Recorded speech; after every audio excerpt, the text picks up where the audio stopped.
beautiful people. Hey everybody, welcome back to another episode of Soaps and Sass. Beyond the Gates edition. Yes. We are episode 24 today. The week of June 16th to 20th. Yes. Can y'all believe that it is now 6 months in and we've been doing this? 6 months that we've been doing the podcast. Yeah. Yeah. And Beyond the Gates has been on for about 4 months. Yep. Halfway through the year. Woo! Sorry, no, I paused because I'm like, no, we officially haven't hit the halfway mark of the year because we're not at week 26 yet. I suppose. So, okay, yeah. But, well, no, we might be just because I know we merged those two episodes, so we're technically off by one. No, but nonetheless, we kept our...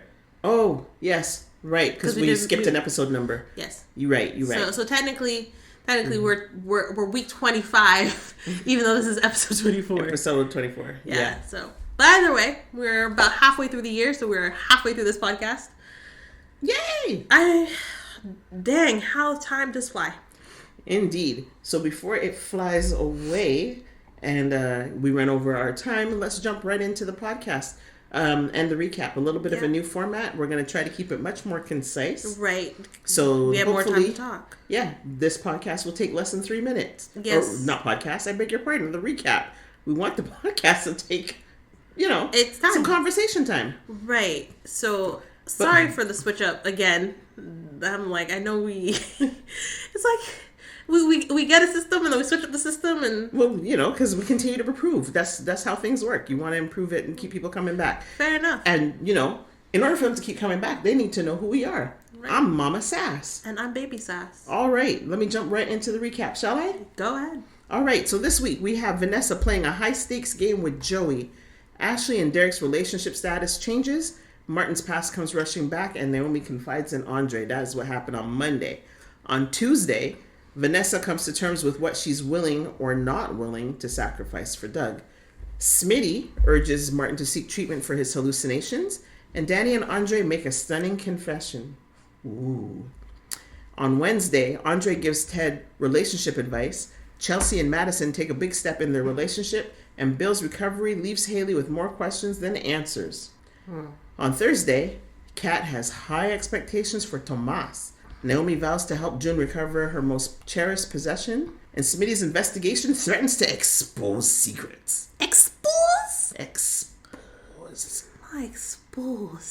On Friday, Vernon gets upsetting news and takes matters into his own hands. Vanessa leans into her new partnership with Joey. Nicole has life-changing nudes. Oh my goodness. Let me try that again. Woo! Take two.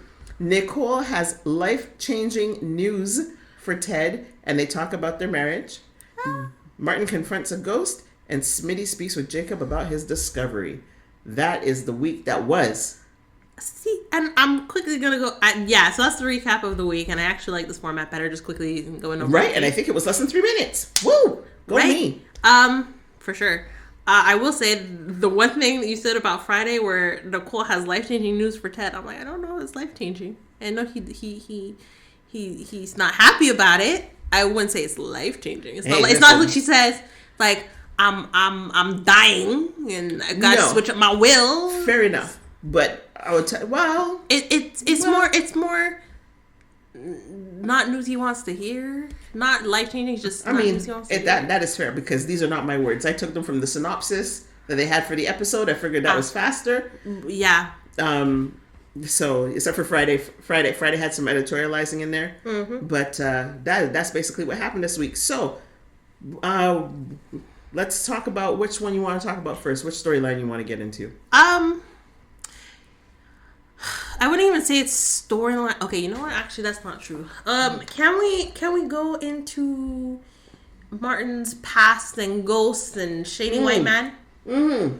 So, want to start off with, I think I said this on the podcast, if not last week, the week before, or the week before that. So within the last 2 weeks, I said something about Mr. Shady White Man possibly being PI, FBI, CIA, some law enforcement. And I said because he's a family member of whoever Martin interfered with.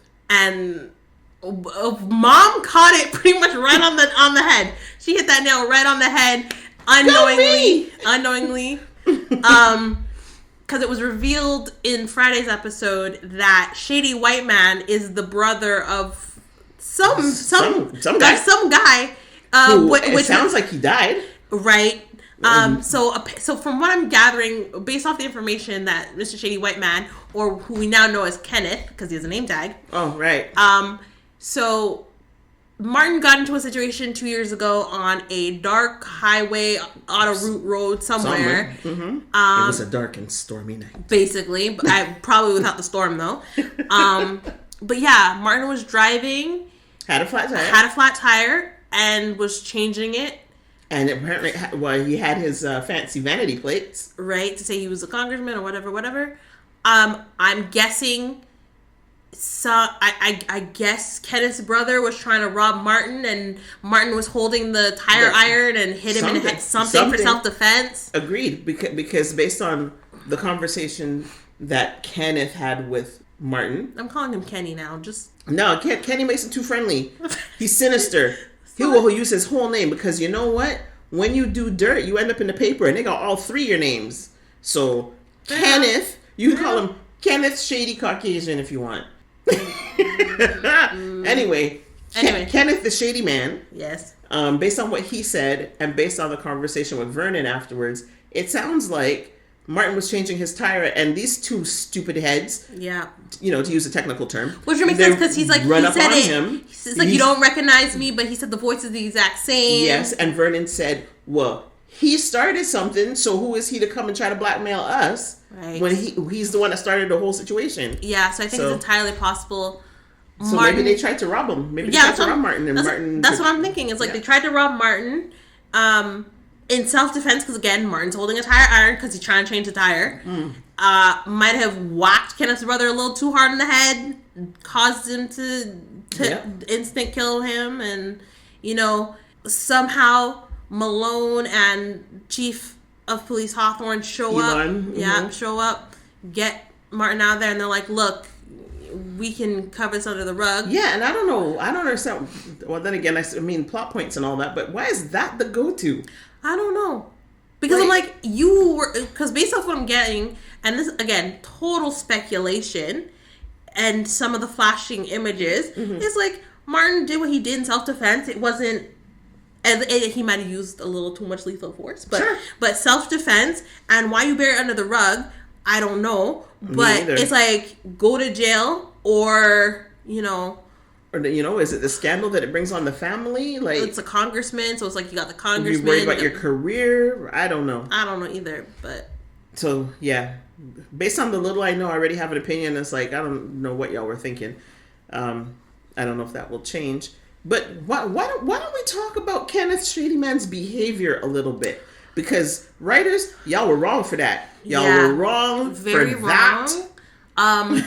So Auntie Sass was visiting in town for the day, and so all three of us watched the episode together. And I find it hilarious because Auntie Sass was tired that day, so she kind of took a little nap, but she woke up just in time for the lines that were given. The line of the week. So Vernon was asking Kenneth some questions because Martin's like, he sounded the exact same when he said, let's see what color's your money.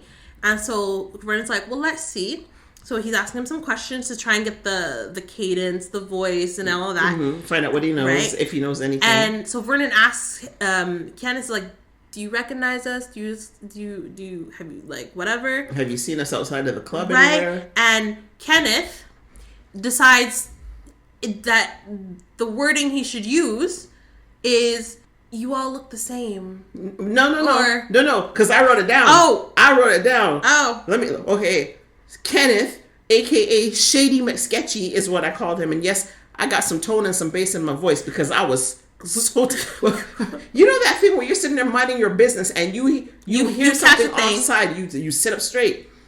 So in response to Vernon's question about have you ever seen us outside of the club or whatever, Kenneth says, I don't know. You people all look alike. You people, and I'm telling you, you see three women sit up in their living room like, excuse? Had to put pause on the playback because it was like, what did he just say? Did he say what I think he just said? What did that fool say? He got it wrong, somebody. And we're all just like, right. What writer in the writer's room said this will be a good phrase? And how many black people turned and looked at him like, excuse me? And so after we all doused the fire in our heads, because our heads got very hot, and we pressed play again. Vernon also had the same reaction. Vernon's excuse like, me? What do you mean by that? He says, well, you and your family. The whole Dupree family, you all look the same. You can tell your family. It's like, oh, nice save, but we all know what you meant. Okay. You know, when you look at down your nose and giving them that bombastic side eye, but straight face on, just like, I see you. Try that again. Nice save, but not. Right? Yeah. So. Kenneth, watch yourself. For real. But Kenneth didn't care. Kenneth didn't care because he knew he was found out because by the end of the week, you know, he was making all kind of threats to Martin, right? And he's going to have some fun with Martin before he does whatever his master plan is. I hope to God he don't meet Leslie. Meet Leslie. That's going to be what is it? A head in a handbasket? Something. Hand in a handbasket? I don't know. What, you think I'm going to hell in a handbasket? Thank you. I was like, it's something. I literally just saw a video on it. But it's like, oh Lord. It's like, no, because see, imagine. It's like Leslie is already causing foolishness with Ted and Nicole and them. Yeah. Then you got Kenneth messing with Martin and all the foolishness. And then you got them teaming up. Oh, Nicole's gonna burn it to the ground. It's like, first you mess with my husband and my children. Now you messing with my child. Well, I say my children, but she kind of messing with Kat. So, but it's like you messing with my husband. You mess with my husband. Now you messing with my daughter. Yep. Now this shady white man coming messing with my son. And they teaming up. All bets are off. Oh, absolutely. And even more bets are off based off that next time. And I don't know if it was only this week or perhaps it started last week. But Martin was meeting with his intern or whatever, one of his employees. Yeah, that's what started. Yeah, I think that was last week. That was last week, eh? Yeah. Because Martin is getting more and more memories. It doesn't seem like he fully remembers what happened, or I'm not sure if he even remembers. I'm not even sure if he forgot. He must remember based on the way he's talking to his grandfather. Right, and the fact that it happened 2 years ago. You know, it's like, you don't know what the nightmare's about, so I guess that's just been a lie the whole time, but it's just been flashes. So. Right, but again, it's like I guess after the incident, it's like maybe he had a couple of nightmares, but then it kind of like subsided. So it's like, what triggered them now? It was, I mean... like you said, he thought it was a presidency thing. Yeah. But... Listen, human intuition is a powerful, powerful thing. You can sense, I think as humans, we can sense a shift. In the force? Sure. A shift in the force. So, you know, he sensed this guy around him, and obviously the guy is, you know, sending out some malevolent vibes, wants to do him harm. He sensed that. He just didn't know where it was coming from until now. So there's that. And since we are on this storyline, why don't we talk about what Smitty's up to? Yeah, so Smitty... might have been talking about it last week, but Smitty is writing a, I guess, puff piece about Malone. Well, that's what he was assigned to, but it ain't gonna be no puff piece. Right. He was assigned to write this puff piece, but Smitty, being Smitty, and as his title says, investigative journalist, did some investigating of his own. Indeed. And he found some shady things, especially after getting Malone's bank account information. Or bank statements, not information, his bank statements. And he's putting some pieces together. And he's like, the math ain't mathin' on this front since he's a cop. But on this other front, the math is mathing. And he seems like a dirty cop. Yep. And so he talks to Tyrell about it for a little bit. And Tyrell's like, not a shady. He's got a house in the Caribbean. He's got a boat. He's got... how he becomes, I guess, a multimillionaire in 2 years. Shady. Yep. And then he goes to Jacob. And Jacob's like, brother, he gave me an explanation for this and that, but that's shady. But what about your dad? Oh, no. My dad's a stand-up guy, so if anything's happening, he's getting played. Whoops. Yes, but in the meantime, because first of all, Malone had already complained to Chief Hawthorne about it, and the Chief was like, "Don't worry, We got it covered. Just play it cool. Just play it cool. And then when Smitty showed up at the police station to talk to Jacob, you know, Chief overheard a little bit of the conversation, and now he's like, oh. And he's like, if anything happens, I can get Jacob off the scent. But it's like, I might not be able to get Jacob off the scent. I'm going to try, but I don't know if I'll get Jacob off the scent. Indeed. And, I mean, Smitty sits down and presents all the information to Jacob, and Jacob's like, nah, it can't be. And it's like, okay, but you're a detective. Maybe the wrong one of you is a detective. Maybe you need Kat in here to help put the pieces together for you. No, because Kat can't keep her big mouth shut. No, I'm recognizing all that. I'm just saying, Jacob wants to be all clueless, but Kat was putting the pieces together quick, fast, and in a hurry. Nobody wanted to listen to her. Maybe she needs to come in on this and put the pieces together for Jacob. You know, maybe. Look, I recognize that's your dad. You know, he hung the moon. You don't want to see it. I think that's what it is too, because it's like it's like. My dad has shown nothing but being an exemplary cop. You know, I've seen nothing but him being like, being a cop is black and white. Mm-hmm. So there's no ifs, ands, or buts about it. Mm-hmm. And so it's like, my dad's my hero. He's the reason I became a cop, stuff like that. So it's like, he's basically his idol, and he's like, I can't believe this person who raised me, who I've seen do all this stuff and influenced me to go into this career path, do all this shady stuff. It doesn't correlate. Oh, agreed. I think he went so fast from it, right? Because it was like, are you saying my dad's dirty? And like, almost next breath, nah, he's getting played by Malone. Right, and I like to, I'm putting like the correlation. It's like, Jacob is looking at his dad being like, this is not the same, like, what you're telling me, Smitty, is not possible based off what I've seen and grown up with. And I correlate that to like Nicole and Ted. It's like, Nicole's like, he has been like ever since we found out about Kat, he's been the best loving and devoted husband, except for that one time when we were having difficulties. But after that, it's like he's been good. So it's like and then finds out about the affair and everything. So she's like, I can't correlate this man who cheated on me, had a daughter with another woman, and all this with the man who has been by my side for the last 20 years and has made me his sun, his moon, and everything. Like, he revolves around me, and I cannot correlate those two things together. Yes, and I want to come back to that. I'm going to come back to that storyline in a minute, because I have many thoughts around that. But just sticking with Jacob and the dirty cop and all of that, you know, I totally get it. No child wants to know that their parent is fallible to that extent, right? I mean, there comes a point where a child, like, okay, my parent doesn't know everything, you know, which is like maybe their teenage years, and then they hit 20 or they move out on their own, what have you, and it's like, oh, maybe they weren't so stupid after all. But they still have a certain kind of, I guess I'll call it hero worship for their parent. So to then find out that no, not only are they not a hero, but they're actually doing some criminal stuff, you know, that's disheartening, and I can see why Jacob wouldn't want to believe that about his dad. Mm-hmm. But as you know, I had a real problem. I was very disturbed, and I'm really hoping, I need to do some research, but I am pretty sure this is some artistic license where Smitty has access to what's-his-face's financial records, which we later heard somebody hacked them. Okay. But I will that I'm okay with. But I will totally buy that. But for Smitty to look Jacob in his face and say, well, you can't get it because for you as a cop, it's illegal. I'm an investigative journalist, so I have access. Excuse. So nobody's financial records are private. I understand if, you know, like Jacob, for example, would have to get a court order. Yes. Right? He would have to have some kind of a warrant. An investigative journalist just like, oh, could I have it, please? Nuh-uh.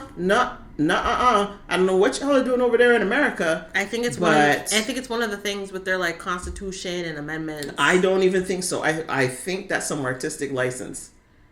And if I hadn't watched the episode right before the podcast, I would have looked that up, because that, to me, that's some mess. That is some mess. Anybody can go and, you know, I'm a journalist and have access to your business? Nuh-uh. I'm not here for it. Because you even asked when he was talking with Tyrell, how'd you get his bank records? Yeah, you were confused. So I am, and I mean, you know, I'll go so far as to say I work in the financial industry. You know, I don't work in that particular aspect, but that does not sound right to me. Certainly, I am very confident in Canada that does not fly. But I need to research 100% because I don't think I'll be able to sleep tonight until I think for sure you're going to make a note of that and put an amendment for the next podcast. Yes. I will do that now. So you may hear some clicking. What else do you want to cover? There was something you wanted to cover involving Nicole and Ted and about their marriage/relationship. Yeah, I do. But I want you to talk for a second just so I can get this note down. So go ahead. So one, I'm kind of glad we're going back into the realm of Nicole and Ted because really there hasn't been much progress in that front. Just, I guess, third and second parties coming to talk to each of them individually, but never them interacting. And the only real, like, I guess, interaction, communication we get between them is if they run into each other at a location or if Ted's sending her flowers. And that's pretty much it. They don't actually talk. So I was confused and excited for today's episode today's episode. Yeah. Friday's episode. Because for us at least, Beyond the Gates had been doing some weird foolishness with the Thursday you'd have a next time on the Gates, and then on Friday it's like previously on Beyond the Gates. So they were doing that. So I think they rectified it. But when that was still happening, they had done a previously on Thursday, and it was Nicole visiting Ted to talk about something, and she was holding an envelope, and I was like, oh, please don't let this be separation or divorce papers.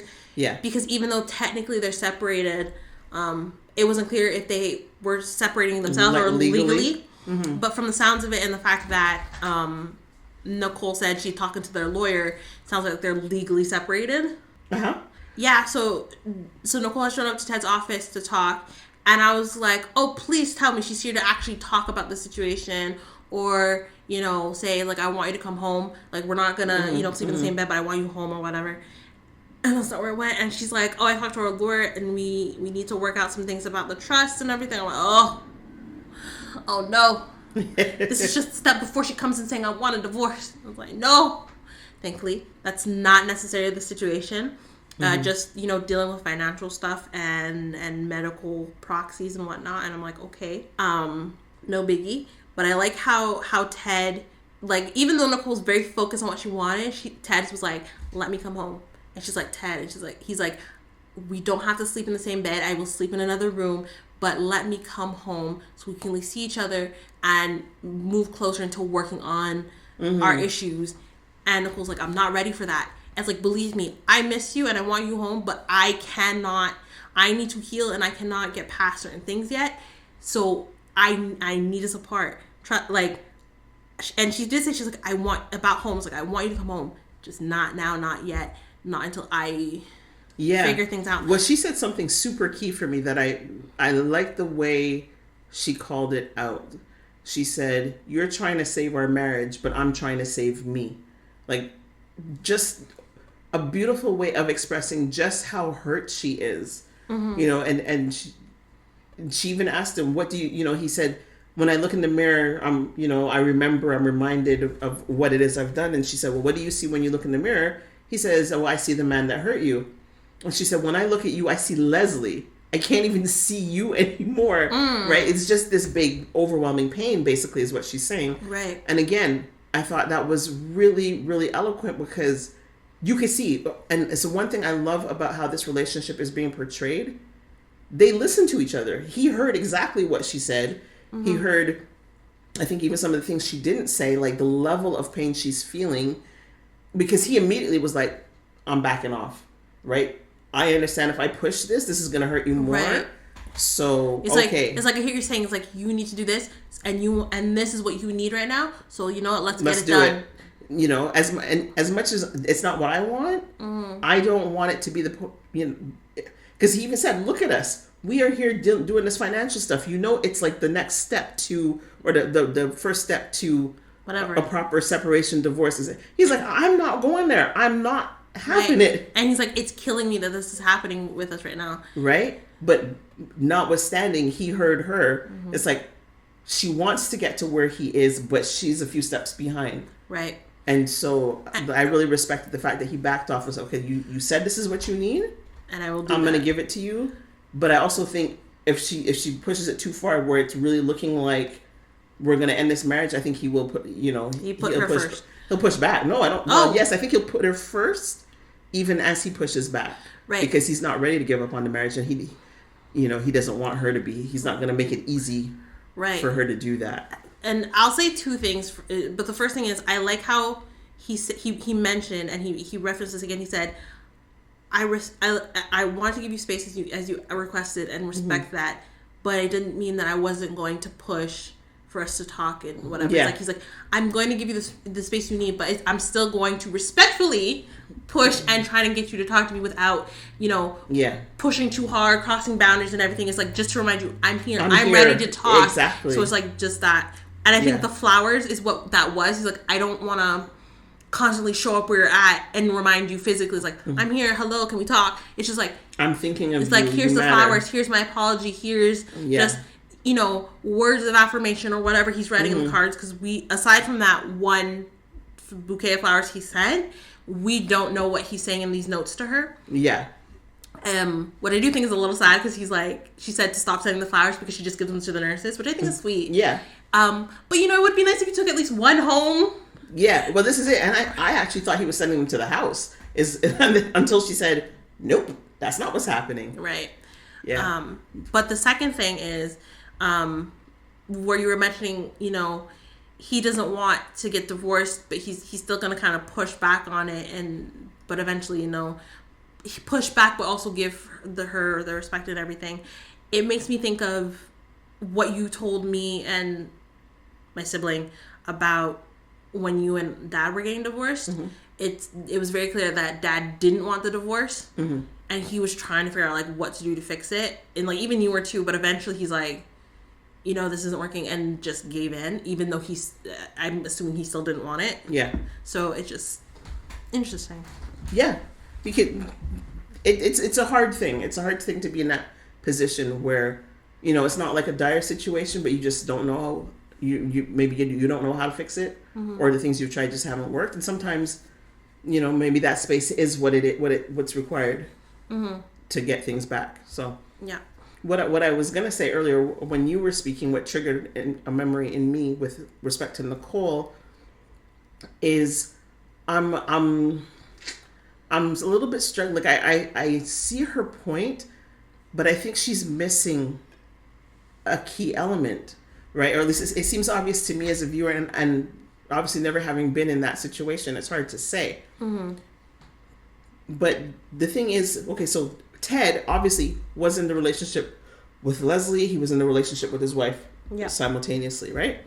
There came a point where Ted was like, this is not the right thing to do. And I guess what I'm not clear on, or maybe it is because Nicole came up pregnant with Kat, and he was not available, and he was like, what am I doing? Right? And that was his, kind of a come to Jesus moment. I think it was that, and then also Martin was sick at the time. Right, and Martin was sick at the time, exactly, and he was not reachable. But from that moment, he was like, no, I'm doing dirt. This is not the life I want. The life I want is this. And from that moment where he made that decision, he was all in. And you feel Nicole's missing that? I do a little bit. I feel like she'd get that if they sat down and had a proper conversation about the whole situation. Agreed. Because it's not like he was there wishing for Leslie, and everything that they have said up to this point, that was very clear in her mind. And so that she's saying it's based on a lie, I see it. No, I see why she would say that. But I think there's a key component missing. It's not the whole story, right? And I also agree, because he even said when they're going through the rough time of the constant miscarriages and Martin being sick and all of that, Ted had said it's like he wasn't looking obviously for Leslie. He just wanted his wife back. He wanted the strong woman he fell in love with. And unfortunately, that was getting lost in the grief and the sadness. And again, she's like, she feels her body's betraying her, which is totally natural reaction. And for Ted, I said he wants his wife back. And unfortunately, Leslie just was embodying all of what he missed in Nicole. And which seems very hard to believe, but anyways. And that's what pulled him towards her. So I agree. It's like he wasn't looking for that. He all he wanted was his wife. And unfortunately, in his own grief and sadness, it's just he made the wrong choice. He made the wrong choice and found comfort in the wrong person. Right? Absolutely, he made the wrong choice. And there's a part of me that wonders, based on something that Nicole said this week, if it had been a woman who was similar in behavior, I'm going to call it, because I don't want to call it class or anything like that, but similar in values and behaviors as Nicole, because Leslie is just off her mind, like completely off her rocker, would it have been less painful? I don't think, right? Yes, I do think it would. Like, I think, yes, it would have been painful. I can't say if it would have been painful to the same degree or lesser, because no one can ever really know that. You can't predict. But and I don't even know if it would make her feel better to know it's like, oh, so you found me, but in someone else, because it's kind of like I was here. It's like exactly. It's like, if you found her who's basically like me, why didn't you just go to me? Well, this is it. It's like or a notch up. So how you can get up a notch from Nicole, because Nicole's pretty up there, right? I really like Nicole. Agreed. And like, honestly, I think her and Eva are my two favorites in the show. I got 3. I'm gonna throw Naomi in there.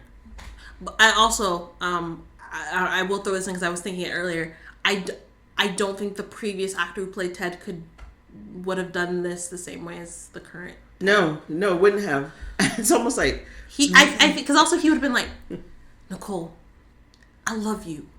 I want to say like the way he was acting. No, but see, because you did this thing with the hands that the viewers can't see or the listeners can't see. But you're exactly right. But he has these hand movements. He acts very much with his hands, especially in emotional or very serious moments.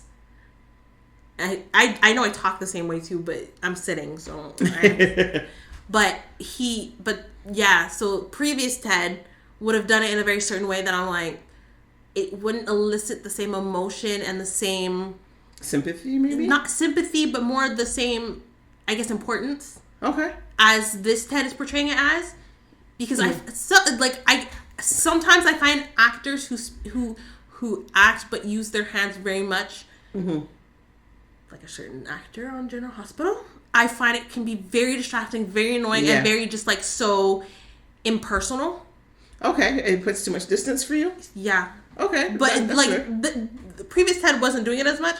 But I guess because he's a plastic surgeon, I guess surgeons always are their hands. So, but just depending on how much an actor will use their hands in a scene or just in general whenever they're acting, it does make it very impersonal. I'm like, I don't feel like, especially when it's a very personal moment between two characters, it does, I feel like you're just, the hands puts distance, and it's like, I'm like, I feel like you're talking to like a mannequin, like I'm not even here, like I'm just I'm a blank face to you and you're just talking, like that's how I feel. I see. Kind of like in Shakespeare where they're just talking to the audience as opposed to the other or it's like, I guess the stereotypical thing that we associate with Shakespeare is holding the skull, and you just that's how I feel. Right. No, that's fine. That's fair. So but it's funny that you mentioned the previous actor, because I was watching again Friday's episode, and I was struck. I was like, this guy's not wearing a turtleneck under his jacket. He's got a gold chain and an open collar. Huh. Okay. I don't So it was funny because I was like, so sometimes I'm watching him and I think, this guy was a Power Ranger. Oh my goodness. And other times I'm watching and I'm like, no, he's really good. Like I'm just thrown back and forth. But I do like the recast. I appreciate that they recast. I think this new actor, Keith, I think is his name. Keith E. Robinson. Yeah, I think he's doing a fantastic job. I think it was a good choice. It's funny because you brought up the gold chain, and I'm like, oh gosh, he's wearing the same gold chain that Andre wears. And I'm like, did you borrow that, or did you just get the same gold chain for him when he was a kid? Like, what? Well, Andre wears a gold chain. You remember when he did that real shadiness with Ashley, and Ashley wakes up after her drunken tequila And she wakes up and she's hallucinating, or supposedly. Right, that gold chain just like. Oh, yeah. I'm like, one, he's constantly wearing it. Two, I don't know what it is, like. Hadn't noticed, really. I'm just putting that out there. I don't like guys who wear chains. Okay. I'm like, you can wear a necklace, but that when you bring somebody home. I'm like, you can wear a necklace. I don't have an issue with that. But the chains, also, you don't need 30,000 chains around your neck. You don't need to choke yourself out with it. I don't even know what you're talking about anymore. So I'm gonna go back to the podcast. So many black men.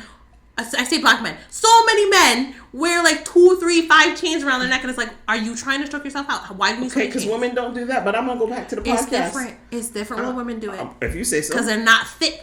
They're not thick. I'm gonna go back to the podcast. All right. Okay. So, do we want to talk about Joey and Dougie? If you want to. I don't really have a whole lot to say about them. You know, just. I have one question, and it's gonna get answered next week because it was on the next time. Mm-hmm. But I'm so curious what Joey has to do with Martin's situation. Yeah, well, we'll find out. Because I'm like, Malone, Hawthorne, they make sense. They were there that night. Maybe Kenneth works for Joey, and they walked in on a deal or something. That'd be so wrong. Hawthorne, they make sense. Vernon obviously makes sense because he's the grandfather. Don't mention the other person that's there.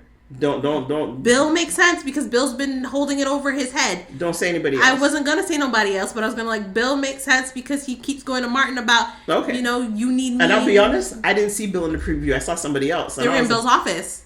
That's how I knew it. No, they were not. They were in the back room. No, they were not. They were in Bill's office. We're going to watch the preview again after the podcast. Oh, I'm okay with that because I'm like, they were in Bill's office. They were not in Bill's office. They were in Bill's office. Okay, I can make a note of that as well.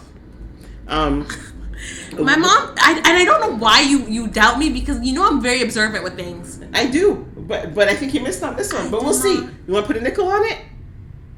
How about $50? No, not $50. I work hard for my buck. I got $50. I got $50 too, but I work hard for my pennies. What do you think? Okay. You know what? Let's take this offline. Let's take this outside of podcast. Because no, I'm not saying you don't work hard. Well, the job that you're doing now, I don't know. When you go hours with no customers, yeah. Anyway, I still get paid. Yes, you do. But do you work hard for that? Yes. Okay. I make sure people don't kill themselves. I see.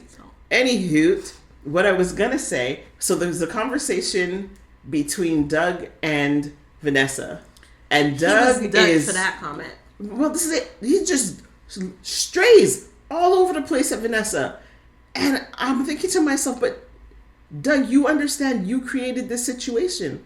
And I'm trying to remember what exactly it was he said because I didn't write it down. He was saying so many things. He's like, one, because Vanessa was saying, like, the best way to communicate with Joey is to talk about like showing houses and whatever. And he's like, I hope you keep that bed clean, or you make up the bed after you're done using it. Don't mess up the bedroom or whatever it is. And then some things like, Vanessa was saying, don't worry about me and my cute behind, I can protect her, whatever. And he's like, I thought you do it best with nothing covered. Yeah, I'm telling you, he was just firing at her with both barrels. Then he said to her, and I now remember what it is. He said that, she seems to be getting her jollies from the excitement of the danger of working with Joey. And I was like, well, you have a flipping nerve, sir. What were you getting when you were sitting at the tables gambling all the time? That wasn't the thrill of danger? That you might possibly lose all your family money? Which is now why you are in the situation and Vanessa has to bail your sorry tail out? Right? Although she didn't really have to. She chose to. But... And also, I'm like, I totally understand. I'm like, your wife is having multiple affairs on you. You are completely aware of it and you're not happy about it. And also now she's sleeping with the man who you technically owe money to. Oh, well, and now she's getting into illegal business with the man because you can stop your gambling. So I'm like, I understand your anger and frustration. But also, I'm kind of like... You made your bed. You better lie in it. But right now, your wife is lying in the bed because you can't. You dragged your wife into the bed with you, practically. And you kept saying, I'm not dragging her into it. But by not telling her the truth and y'all working at something out, you dragged her into it. Exactly. Because had he told her the truth, she could have given him the money and this would have been done. And from the minute Joey started talking to her, I was like, come in, Doug, and this is the situation. And her face like, you must be out your mind. Now, why she didn't simply say give him the money? I mean, maybe she doesn't have, what was it, $2 million? $500,000? $250,000 to give? Okay, do we have that liquid? I don't know, but you are living behind the gate, so maybe you do. But just none of this makes sense. And now Dougie is genuinely afraid, as he should be, which makes sense because what the other thing he said to her was, I understand why you're getting in, but when this money is paid back, how do we get out? There's no way to predict that. Why would Joey let them go afterwards? I was like, you know too much. And she's like, no, I'm good. I understand. And yes, and then Vanessa with her fast self afterwards goes back to see Joey back in the back room where he's with Malone and Hawthorne. And then she's like, okay, so what's going on here? Because clearly this wasn't just a poker game. And Joey's like, mind your business. She's like, excuse me, I'm your partner. I'm like, little girl, I don't think you know what no. I'm like, unless you are secretly the daughter of a mafia don that nobody knows about. Okay, yes. Which I think would be a fun plot twist. That would be a fun plot twist. It's like, yeah, no. Or even an uncle, a grandfather, a godfather. It's like, somebody. Right? And so you can handle yourself in this world. But as far as we know, no, you do not. Yeah. And as we're talking about that, I want to throw in my make it sassy because we're because I was about to say, I'm like, yeah, we're not the words. The categories are just... Don't even worry about it. Yes, they're quite out the window. But my make it sassy for this week was Joey saying to Vanessa, because she was asking him about some ache and pain he was complaining of, and he says, well, this poker table is not exactly memory foam. I was just like, anyway, Joey Armstrong, nicely done. I like it. Any other storylines we want to talk about before I really give these writers a proper cuss out? I'm so curious to. I'm like, I do not know if I'm going to be fully interested in this storyline when they focus more on it. But Kat and Chelsea getting sued. Yeah. I'm so like, is this what Bill is saying? Like they're just trying to make you dead in the water before you start? I think that's absolutely what it is. Okay, because I'm like, also, how is it you come from these? I was gonna say rich families, but I say this to my friend all the time, especially when we were in high school. I'm like, you're not rich, your parents are rich. Because I'm like, always coming in with the new iPhone, and it's like, oh yeah, I bought it or whatever, and I'm like, dude, you're not rich. You were in high school. You don't have a job. Your parents are rich. Your parents are buying you these new $1,000 iPhones every time a new one comes out. So for me being like, how Chelsea and Kat don't have the money to afford this this lawsuit. How are you starting a business and you can't? But anyway. But for the most part, I'm assuming, and this is also one of the reasons why they moved into to Danny's gatehouse, is because they're like, well, we each don't have enough to, to cover so to do our work. We don't have the space, but also it's like rent and all of that. Yeah. So it's like, I guess kind of they're still getting allowances from their parents, because I'm like, y'all don't. Well, okay, no. Chelsea should have enough money from her modeling. Chelsea should have money from her modeling. And Kat had a job as well. Right, but it's like, how much was her dad paying her? But I was like, that's true. Y'all should but they also might be putting their money. It was like, okay. Investing it into the business. Right, investing into the business, keeping enough for rent in their places, kind of thing. But I'm still like... Yeah, and I mean, you don't expect a lawsuit, but certainly... Right. That's what I'm like... You have a lawyer. Right, which is like... I don't know. I may be thinking too far. But I agree with you. But I don't think we're going to see much on that. I think it's a plot point to get Chelsea back together with Bill, really and truly. Mm-hmm. So there is that. But speaking of Chelsea and Kat, because something else we didn't really talk about, they found out about Andre and Danny. Like, just the reaction, and I think that was my comedy moment, but also the sass. But I think we talked about that last week. That's true. Like, we did. But okay, but if we keep on that, because you're right, they did find out last week. Keeping on that, this week, Nicole found out. Yep. And I don't know if you said on the podcast, but you were thinking she was going to be happy. I'm sure I said it on the podcast. I'm sure we talked about it. You said she was going to be furious. I was like, she already knows she's going to be fine. You did. And Danny even mentioned what I said. You already suspected. And she was like, Yeah, but I didn't know for sure. And you told me that I was mistaken. You lied to my face. So I don't even think it's that she's so upset that they're together. She's upset about the lie again. Yeah, for sure. She's like, everybody's lying to me. And I think that's what it is more than anything else. Yes, we each get half a nickel then. Right.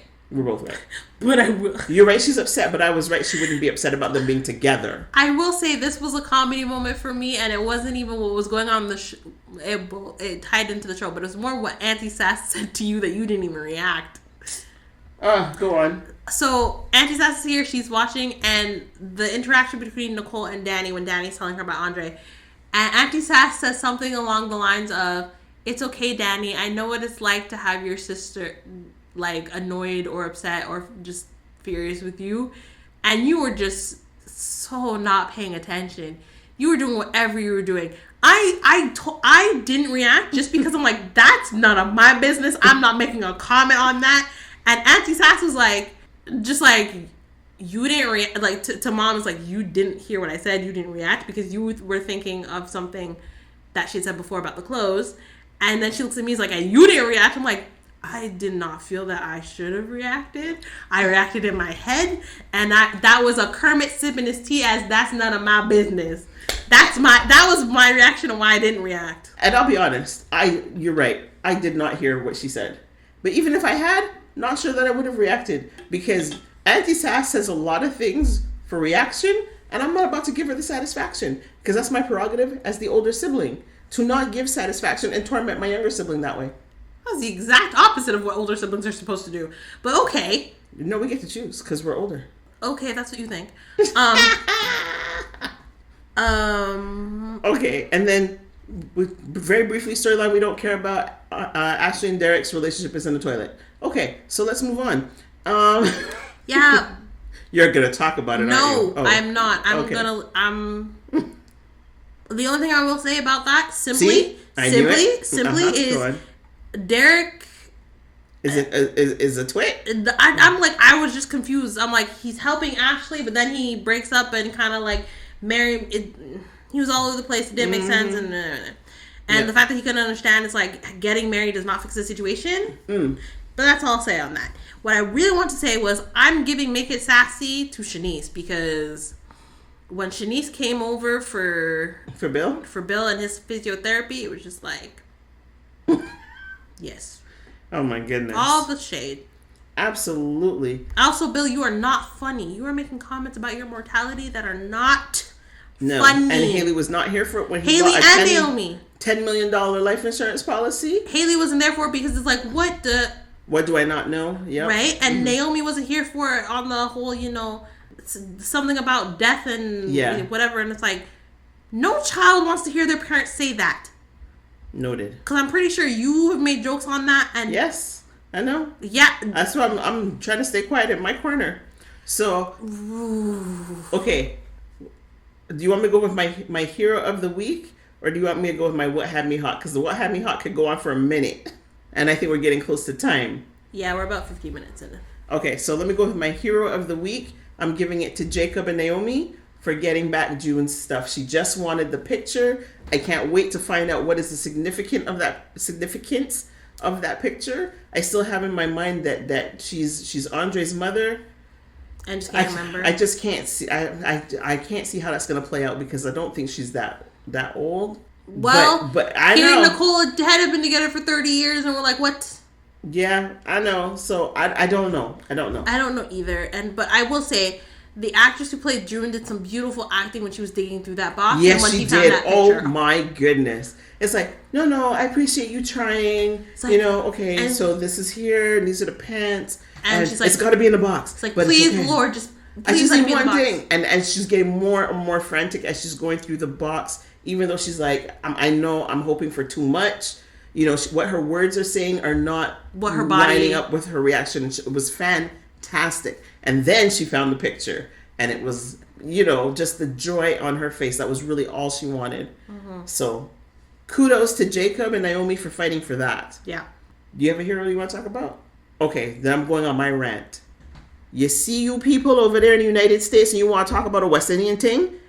The term is oxtail. 1 oxtail, 10 oxtail. You don't put an S on it. I don't understand what was happening. First, Naomi talking about, oh, I can't wait to get to Orphe Jeans. I'll get me my plate of oxtails. I was like, lady, no. Then her man come along. Hey, you know they make the best oxtail with an S. I said, I'm coming for you too. But then they stopped, and that was fine. And I calmed down. And then freaking Andre bring himself inside looking for some oxtails as well. You all are out of your mind. If you're going to use it, you're going to take the Caribbean thing. It's 1 oxtail, 10 oxtail, 2 million oxtail. It is singular. Same thing, just in case you have a question about pigtail. 1 pigtail, 2 pigtail, 5 pigtails, 5 million pigtail. It doesn't pluralize. Like moose, you don't have meese. It's 20 moose. Not mooses, moose. Don't pluralize.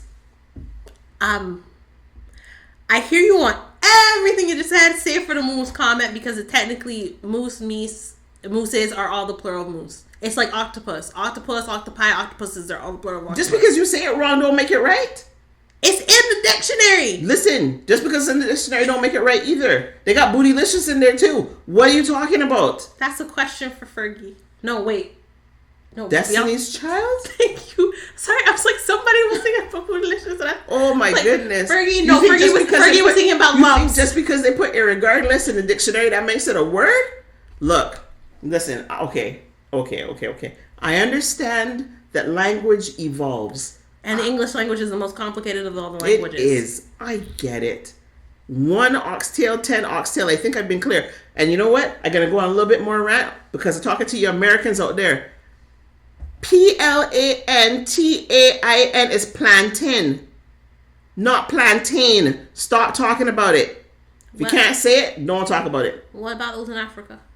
Because they call it plantain. Because they're what do you call it? Influenced by American TV. It's plantain. It's a mountain. It's a fountain. It is not a verb like maintain, entertain. It is a noun. Mountain, fountain. Okay? We got it? Good.